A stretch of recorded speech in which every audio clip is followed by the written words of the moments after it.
चलिए सभी हमारे मीडिया के साथी, आप सब लोगों को जो है आनंद फानंद में बुलाया गया और बड़ी खुशी की बात है कि आज हम लोगों के बीच जाने माने बिहार नहीं बल्कि देश में लोग इनको पहचानते हैं, जानते हैं। बड़े कलाकार हैं और बड़े कलाकार होने के साथ साथ एक बड़े अच्छे इंसान हैं और समाजसेवी भी हैं।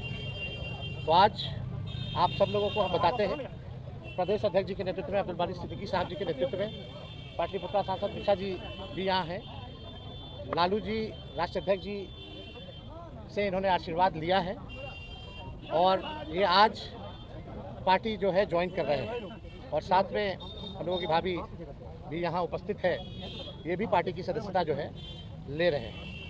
और बाकी हम चाहेंगे कि खेसारी जी जो है आप लोगों के समक्ष जो है अपनी बात को रखें। सबसे पहले तो आप सबको दिल से धन्यवाद और ढेर सारी शुभकामना, और भैया को और हमारी दीदी को, अध्यक्ष साहब, हमारे अब्दुल बारी सिद्दीकी चाचा जी, तो सबका प्यार और हमारे सबसे हाँ हमारे आगे भी हैं जो कि हम लोगों के बड़े भाई हैं, उन्हीं के जीजा हैं, तो हमारे भी जीजा ही हुए। और हमारे चाचा मैंने उनका प्यार मैं ही नहीं बल्कि शुरू से एक विचारधारा में रहा हूँ, मैं उस परिवार का हिस्सा रहा हूँ और कोशिश भी यही रहती है कि इस परिवार का हिस्सा बन के मैं जैसे उन्होंने पूरी दुनिया को एक करके हमारी ताकत बने, उसी तरह हम पूरी दुनिया को एक ताकत की तरफ ले जाएं और अपनी पावर, अपनी क्षमता से, अपने हुनर से, अपनी विचारधारा से दुनिया को एक अलग दिशा दें। जो चीज़ें हमारे बीच में अभी तक हम अधूरे हैं, मैं हमेशा कोशिश यही रहा है कि जिस तरह मैं मुंबई शहर में रह के अपने बच्चों का परवरिश कर रहा हूँ, अच्छे स्कूल दे रहा हूँ, अच्छे अस्पताल दे रहा हूँ, उसी तरह हमारे बिहार के बच्चों का भी भविष्य हमारे बच्चों की तरह तय हो और हमारे बच्चों को बाहर गाँव ना जाना पड़े। और उस विचारधारा में हमेशा भैया आगे रहे हैं और आप लोगों ने 17 महीने में इनका कारनामा देख ही लिया था।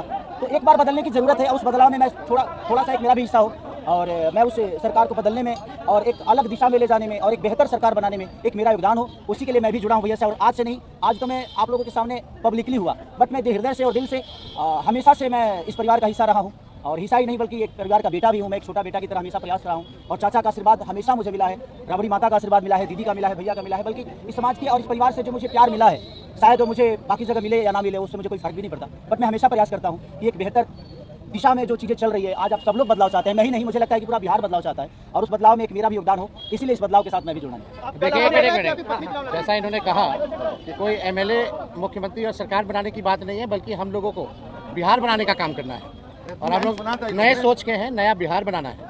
पढ़ाई, दवाई, कमाई, सिंचाई, सुनवाई और कार्रवाई वाली सरकार, एक ऐसा बिहार बनाए जो पलायन मुक्त हो, बेरोजगारी जो है जड़ से समाप्त हो, महंगाई गरीबी खत्म हो, कारखाने लगे, निवेश आए, उद्योग आए, शिक्षा चिकित्सा व्यवस्था जो है बेहतर हो। और मुझे बड़ी खुशी है कि हम सब लोग नौजवान मिलकर के, आप ये भी जानते होंगे, हम भी, हमारी तो लड़ाई रही है कि भाई बेरोजगारी को जड़ से समाप्त किया जाए।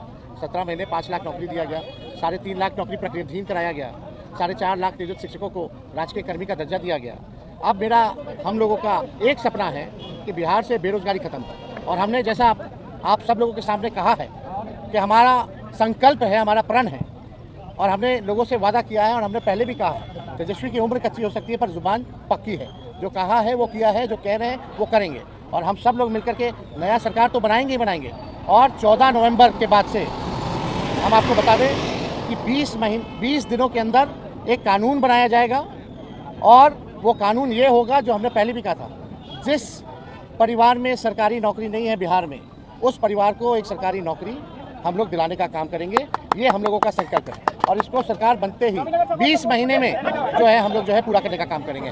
तो कोई सवाल है तो पूछ सकते हैं। कल आपने कहा कि अभी तक चुनाव लड़ने की बात नहीं हुई है, हमारी पत्नी नहीं बोली है, क्या हुआ कि एक दिन में पत्नी मान गई और फिर आज आप मीडिया के सामने आकर कह रहे हैं मना रहे थे? नहीं, देखिए, जहाँ तक बात है, मैं पत्नी को जितना समझता हूँ उतना ही अभी मुझे समझती है। इनको भी पता है कि ये मेरे साथ छठ तो मना लेती है, बट बिहार की बहुत ऐसी औरतें हैं जो अपने पति के साथ छठ तक नहीं मना पाती हैं, दिवाली तक नहीं मना पाती हैं, होली तक नहीं खेल पाती है। तो मैंने इनसे बोला कि बिहार बदलाव की तरफ जा रहा है, हम चाहते हैं कि हमारे यहाँ की माता बहन बेटी 24 घंटा अपने पति की सेवा करे और 24 घंटा अपने परिवार के साथ वो पति रहे, वो इंसान रहे। तो ये तभी संभव है जब हमारे यहाँ रोजगार होगा। तो उस बेरोजगारी को खत्म करने के लिए मैं आपको आगे करना चाहता हूँ। तब इन्होंने उस बात को समझा और उसके बाद हम लोग आए हैं और प्रयास है कि हर वो महिला, हर वो बेटी, हर वो बहन, हर वो भाई, हर वो बेटा अपने पिता के साथ रहे, हर वो बहन अपने पति के साथ रहे, हर वो भाभी अपने भाई के साथ रहे। तो मेरी ये प्रयास है कि आजीवन जिस तरह बाकी शहरों में लोग अपने पति पत्नी के साथ, अपने परिवार के साथ, अपने माँ बाप के साथ रह के और खुशियों के त्यौहार में रहते हैं, उसी तरह हमारा बिहार भी कोई जाए ना, गुजरात के लोग यहाँ आकर काम करे, कलकत्ता के लोग यहाँ आकर काम करे, दिल्ली के लोग यहाँ आकर रोजगार करे। हम यही चाहते हैं और इस संवाद के साथ आप सबको चुनाव आप लड़िएगा या पत्नी लड़ेगी?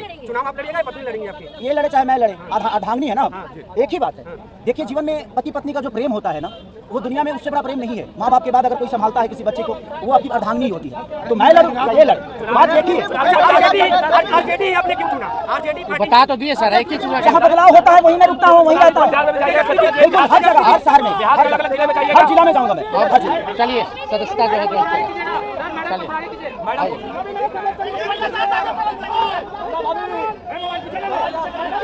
चलिए।